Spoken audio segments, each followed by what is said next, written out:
안녕하세요. 우드메이커입니다. 오늘은 여러분들에게 가설건축물 축조 신고에 대해서 알려드려 볼까 합니다.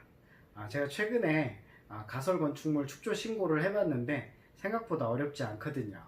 근데 도대체 이제 가설건축물 축조 신고가 뭐야? 이렇게 생각하실 수 있죠. 예를 들면 뭐 임시창고, 아니면 주차장, 아니면 뭐 농사를 위해서 농막을 짓는다거나 이럴 때 신고서를 작성을 하고 지어야 되거든요. 만약에 이제 신고서를 작성하지 않고 내 땅인데 내 마음대로 못 져? 뭐 이렇게 생각하고 딱 지었다가 누가 신고를 하게 되면 철거 명령이 떨어져서 가슴 아프게 철거를 해야 되는 상황이 옵니다. 하지만 가설건축물 축조 신고를 하시게 되면 법적인 보호를 받을 수 있고 한편이 사용을 할 수가 있게 되겠죠. 네, 아주 좋은 제도예요. 근데 말 그대로 이제 가설 건축물이다 보니까 사용 기간이 있습니다. 존치 기간이라고 하는데 존치 기간은 3년. 네, 3년 쓰고 이제 뭐 철거를 해야 되나? 또 그렇지는 않습니다. 3년 뒤에 내가 얘를 더 써야 된다. 이런 경우에는 존치 기간 연장 신청을 할 수가 있습니다. 예를 들어서 3년이라고 말씀을 드렸죠. 뭐 2020년 1월 1일이다. 이때 신고를 했다. 그러면 2021년 1월 1일, 2022, 2023년 1월 1일 요때가 이제 만기가 되겠죠. 그 전에 7일 전에 이제 가설 건축물 존치 기간 연장 신청을 하시게 되면 또 3년을 사용을 하실 수가 있습니다. 굉장히 좋은 제도죠.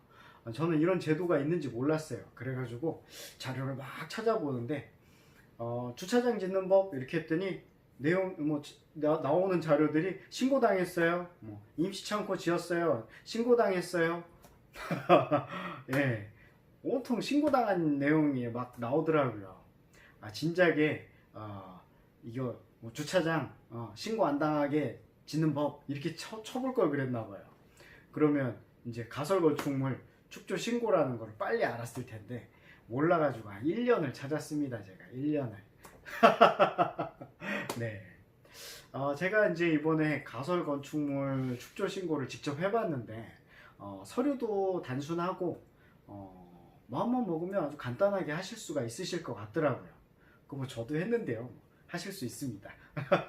네, 제가 한 방법을 여러분들에게 한번 알려드려 보도록 하겠습니다. 네, 가설건축물 축조 신고 방법에서 제가 궁금했던 것은 세 가지입니다.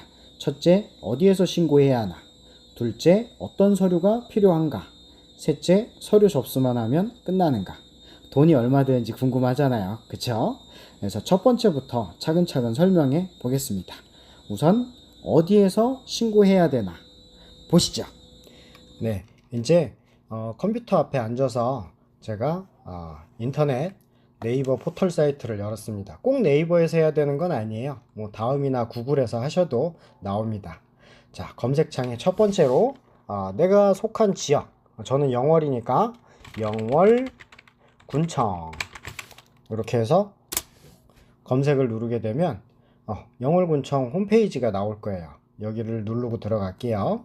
자, 뭐 쓸데없는 거는 지우고 필요한 것만 보도록 할게요.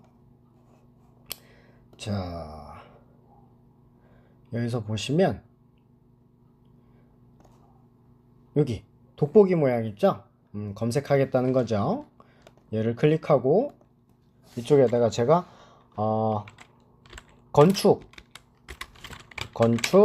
허가 이렇게 해서 또는 가설 건축물 이렇게 해서 검색을 하면 됩니다.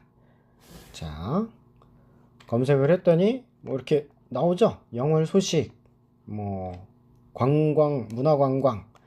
제일 중요한 게 이제 직원 업무입니다. 이쪽에서 보면 부서를 확인할 수 있어요. 부서 영월 같은 경우는 신속 허가 처리과 여기서 이걸 하네요. 그래서 저 같은 경우는 영월에서도 여기 북면이에요. 북면을 담당하고 있는 분이 김진설 님이 신속 허가 처리과에서 담당을 하고 계시네요. 전화번호 이렇게 같이 나옵니다. 이렇게 해서 잘 모르겠다 그러면 바로 이쪽으로 전화를 하시면 돼요. 여기까지만 하셨다면 이제 이쪽으로 전화를 해서 물어보면 담당자가 굉장히 친절하게 설명을 해줄 겁니다. 이렇게 어디서 신고를 해야 하나 이 부분을 제가 이제 알려드린 거예요. 지금 영월로 제가 검색을 해서 보여드렸는데 뭐 다른 걸로 해볼까요? 예를 들면 어디로 할까요? 인천, 제가 예전에 인천에 살았었으니까 인천 해볼까요? 인천은 구가 많죠. 그 중에서도 연수구청 하면 연수구청 홈페이지가 나옵니다. 대표 홈페이지 바로 가기 있죠. 자, 이쪽에서 제가 아까 말씀드렸듯이 이렇게 돋보기 모양은 검색입니다. 여기다가 이제 이번에 가설 건축물 축조 요걸로 검색을 해볼게요. 이렇게 검색을 해보면 뭐 게시물이 있고 여기는 이런 식으로 돼 있네요. 직원 정보, 요게 직원 정보 딱 눌러보면 가설 건축물 허가 및 신고 처리 이거를 담당하고 계신 분이 여기 이진영님, 부서는 건축가입니다. 그리고 팀명은 건축지도, 이렇게 해서 전화번호. 일단 어디서 하는지를 알아야 되니까 여기까지 알고 뒤에는 잘 모르겠다 하면 바로 이쪽으로 전화를 하시면 됩니다. 이쪽으로 전화를 해서 가설 건축물 신고를 어떻게 해야 되냐 물어보면 상세히 알려주실 거예요. 뭐 다른 곳도 이런 식으로 검색을 하시면 나옵니다. 네, 어렵지 않죠? 네, 그러면 두 번째 챕터로 넘어갈게요. 네, 가설 건축물 축조에 필요한 서류를 알아볼게요. 첫 번째는 가설 건축물 축조 신고서, 두 번째는 배치도, 세 번째는 평면도. 만약에 내 땅이 아닌 경우에는 땅 주인의 토지 사용 승낙서하고 인감증명서를 추가로 첨부를 해야 합니다. 내 땅인 경우에는 요거 필요 없고요. 딱 세 가지, 가설 건축물 축조 신고서, 배치도, 평면도 이렇게만 필요합니다. 가설 건축물 축조 신고서 같은 경우는 해당 시군구청에 가셔가지고 양식을 받으실 수가 있어요. 종이죠. 네. 그리고 인터넷으로 받으실 경우에는 세움터에서 받을 수 있습니다. 그럼 요거 제가 세움터에서 혹시 이제 어떻게 받는지 한번 보여드리도록 할게요. 자, 인터넷 열고 검색창에다가 세움터라고 검색을 합니다. 그러면 건축행정 시스템 세움터라고 나오죠.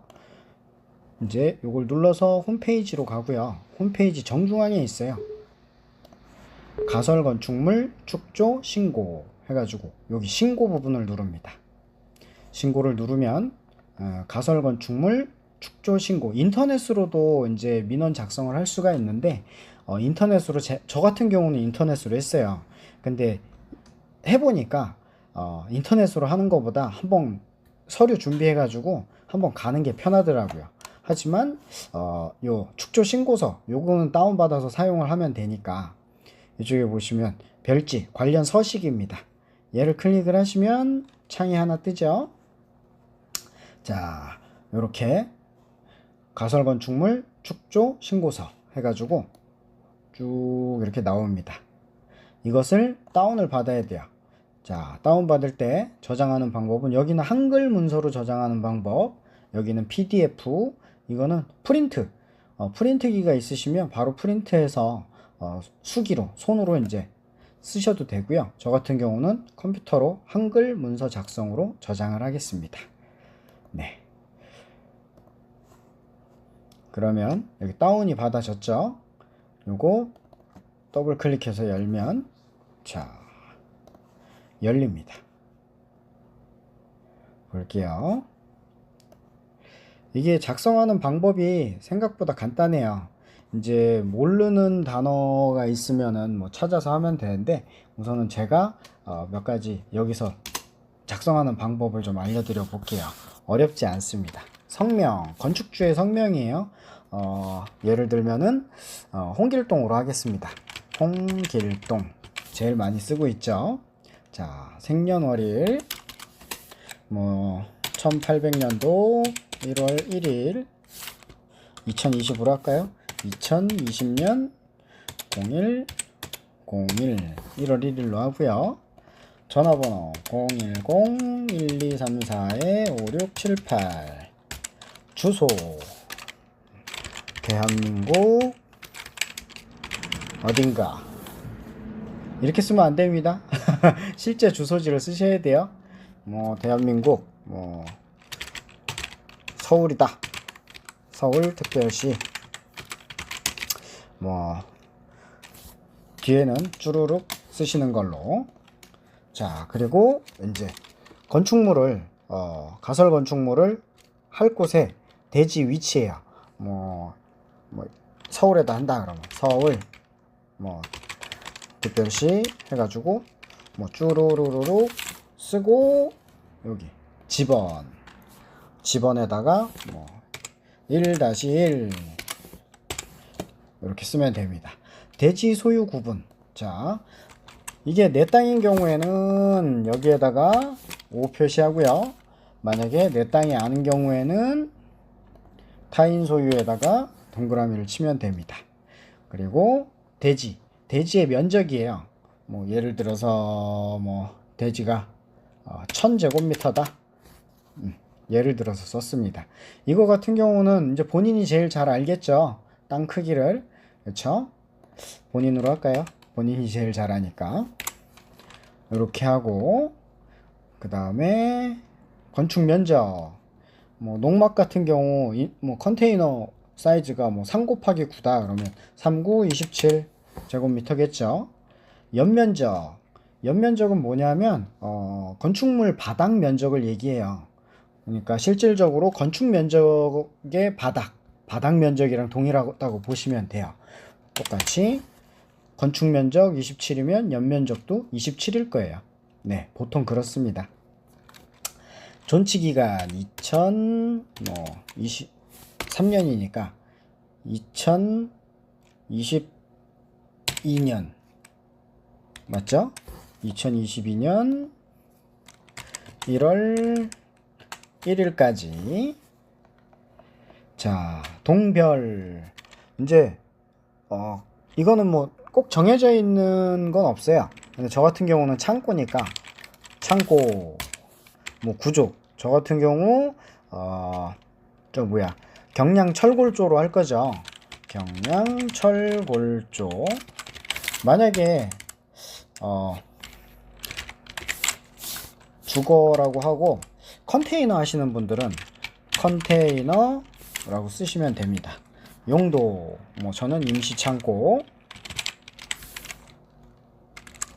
여기다가 가설 건축물 임시창고 이렇게 쓰시면 되고, 컨테이너 같은 경우, 주거 같은 경우는 휴식 공간 이렇게 쓰시면 될 거예요. 만약에 이게 잘못됐으면, 제가 컨테이너를 한 게 아니어가지고 그냥 이렇게 썼는데, 만약에 용도가 다른 용도라면 용도에 맞게 쓰시면 됩니다.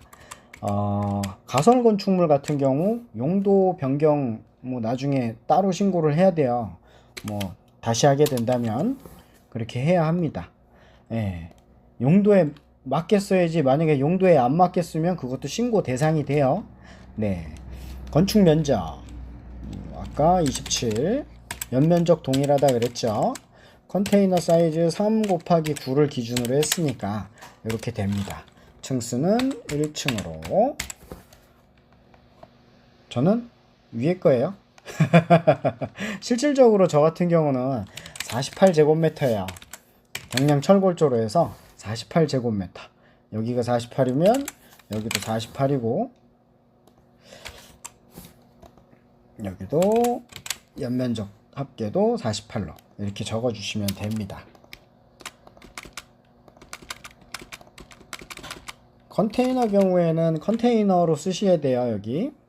자, 마지막 이제 이쪽에다가 날짜 써야죠. 2020년 4월 7일 건축주 홍길동 하고 여기는 서명이나 도장 꼭 찍어 주시고요. 자, 이제 첫 장 됐어요. 이제 두 번째 장으로 넘어갈게요. 두 번째 장에서 이거는 뭐 제가 할 건 아니지만 그쪽에서 이제 필요한 서류죠. 배치도 일부, 평면도 일부. 아까 제가 말씀드렸던 부분인데 만약에 내 땅이 아닌 경우에는 그 땅 주인에게 대지 사용 승낙서를 받고 그분의 인감증명서도 받으셔야 돼요. 아셨죠? 네. 근거 법규 요거는 쭉 한번 읽어보셔야 돼요. 예, 꼭 읽어보셔야 합니다. 유의사항 뭐 이렇게 해서 지금 신고서 작성 요 부분이에요. 신고서 작성 그리고 접수 바로 가는 거 아니죠? 아까 전에 여기 배치도하고 평면도 요거 첨부해서 접수해야 합니다. 이렇게 해서 프린트를 하시거나 아니면 수기로 쓰셨다면 수기로 쓴 거 해서 도장 찍어서 서류 가설 건축물 축조 신고서 서류 작성은 끝난 거예요. 어렵지 않죠? 네. 그러면 두 번째 배치도로 넘어갈게요. 네. 이번에는 배치도에 대해서 설명을 드려보겠습니다. 지도상 이제 지적도죠. 지적도에서 가설 건축물의 위치를 표시하기 위해서 하는 단계인데요. 첫 번째로 필요한 게 지도겠죠. 지도는 뭐 네이버, 다음, 구글 뭐 그 외 사이트를 이용해서도 가능한데요. 저 같은 경우는 네이버를 이용했습니다. 네이버를 이용해서 하는 방법으로 보여드릴게요. 자, 네이버를 열고 이쪽에 보시면 지도라고 있죠. 얘를 클릭해서 바로 들어가도 괜찮고요. 검색창에다가 네이버 지도라고 검색을 하셔도 됩니다. 그럼 네이버 지도가 나오죠. 클릭해서 들어가고 자, 이제 지도상에서 내 위치를 찾아야 돼요. 내가 이제 가설 건축물을 어디에 할 것인가. 그래서 이쪽에다가 주소를 입력합니다. 뭐 이건 본인마다 다 다르니까 여기다가 뭐 서울역이면 서울역, 뭐 영월군청이면 영월군청.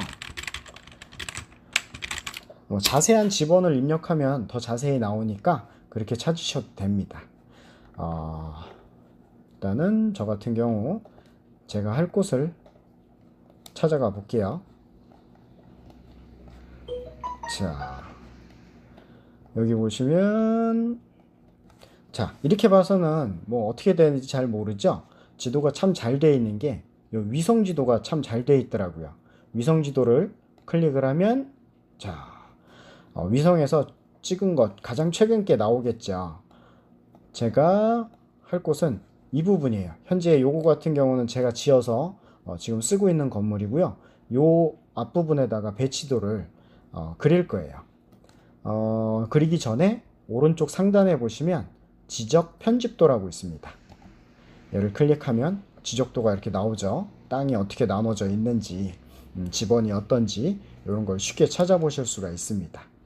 플러스 마이너스를 이용해서 뭐 확대도 하고 축소도 하고 이렇게 할 수가 있어요. 현재 상태의 것을 이제 프린트를 하거나 저장을 할 건데 프린트하거나 저장하는 방법은 이쪽에 보시면 공유라고 있어요. 오른쪽 하단에 공유 보이시죠? 공유. 프린트기가 있으시면 바로 인쇄를 해서 사용을 하셔도 되고요. 저 같은 경우 이제 저장을 해서 여기에다가 그림을 그릴 거예요. 저장을 해 볼게요. 자, 가설 건축물 축조. 여기다가 이름은 지적도 해서 저장을 합니다. 저장을 했으니까 이제 배치도를 그려야겠죠. 저는 포토샵을 이용할게요. 자, 파일 열기 지적도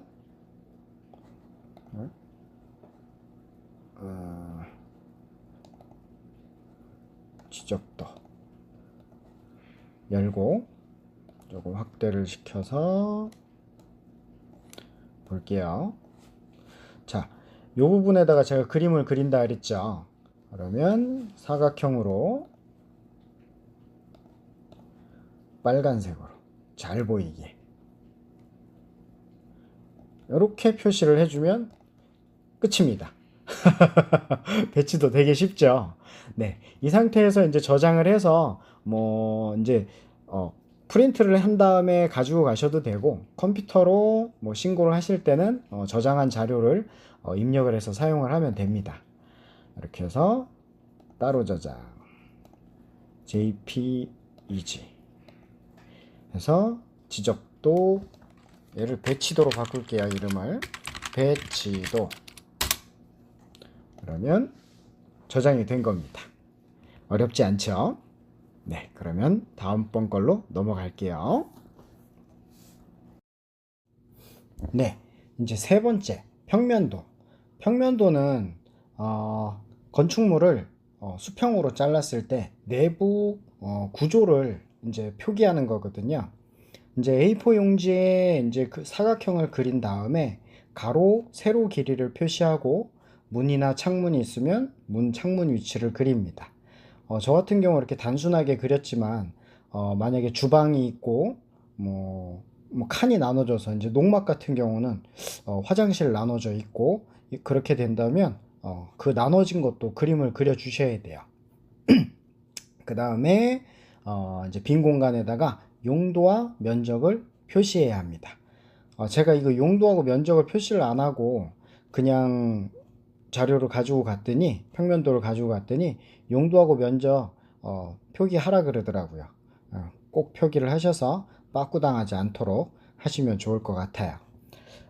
제가 그린 평면도를 이제 실질적으로 보여드리면, 저는 이제 경량 철골조로 골조를 하고 샌드위치 판넬로 붙일 거거든요. 그래서 사각형을 먼저 그리고 그 다음에 샌드위치 판넬 두께에 맞게 이렇게 사각형을 작게 또 하나 그려서 두께를 표시를 했습니다. 그 다음에 문의 위치, 그리고 저는 창문이 없어요. 창문은 나중에 사용하다가 필요에 의해서 뚫어서 사용을 해도 괜찮으니까요. 미리 정해 놓으셨다면 창문의 위치를 표시를 해 주시는 게 좋고요. 그 다음에 길이 표시 12m예요. 12,000. 세로는 4m, 4,000. 그리고 이제 농막 같은 경우는 요 안쪽에다가 화장실, 주방, 이렇게 표시를 해 주시는 게 좋겠고요. 그 다음에 제가 마지막에 요거 안 써가지고 빠꾸 먹었다 그랬죠.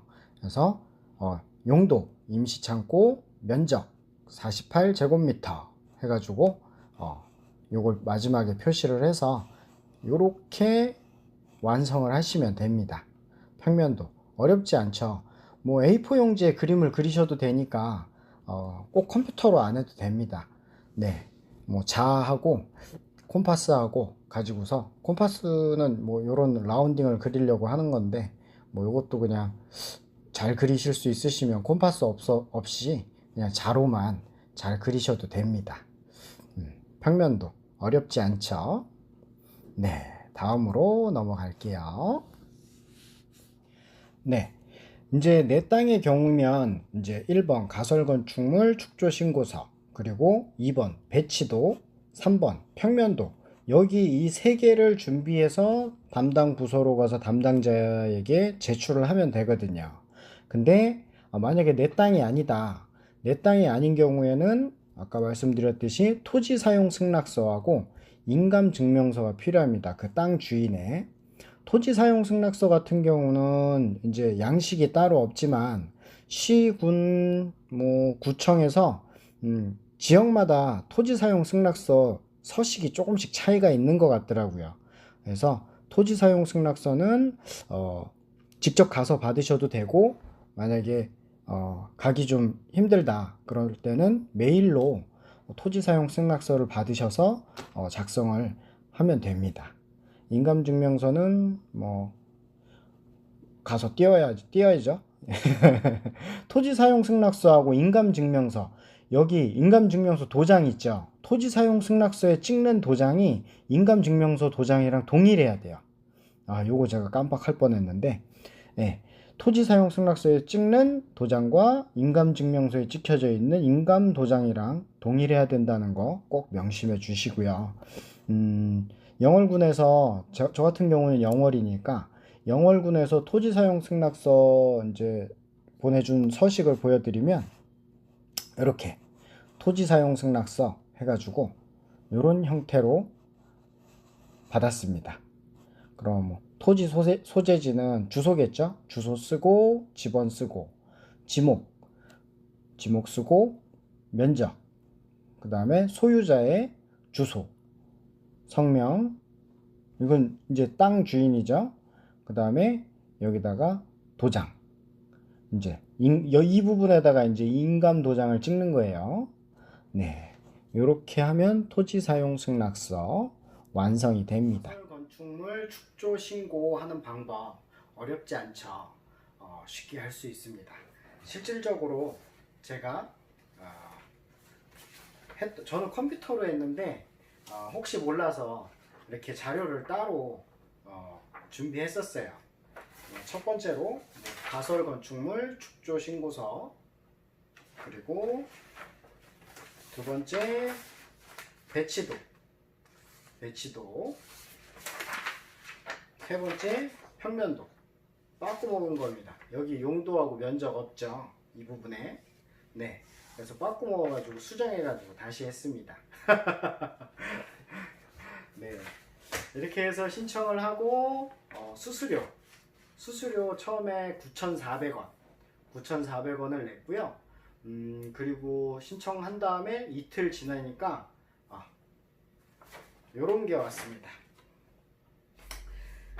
가설 건축물 축조 신고 수리 알림 해가지고 가설 건축물 축조 신고 필증이 나옵니다. 이렇게 이제 완료가 되면 신고 필증이 나오죠. 신고 필증이 나오면 면허세를 내야 돼요.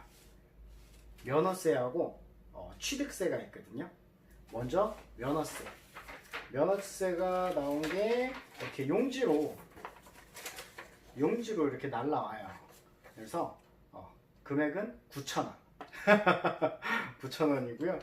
이제 취득세는 이제 건물 다 지어놓고 취득했다 해가지고 취득세를 내는데 얼마 정도 나오는지 물어봤더니 이게 무엇으로 지었는지, 그리고 뭐 규모가 면적이 어느 정도 되는지에 따라서 비용이 다른 것 같더라고요. 제가 전문적인 부분이어서 요거는 정확히 계산을 어떻게 하는지 잘 모르지만 그 담당자에게 물어보니까 대략 한 12만원 정도 나온다 그러더라고요. 여러분들도 취득세 어느 정도 나올지 궁금하시면 담당자한테 물어보시면 친절하게 알려주실 겁니다. 네, 이렇게 해서 가설 건축물 축조 신고하는 방법을 마무리하도록 하겠습니다. 긴 영상 봐주셔서 감사합니다. 수고하셨습니다.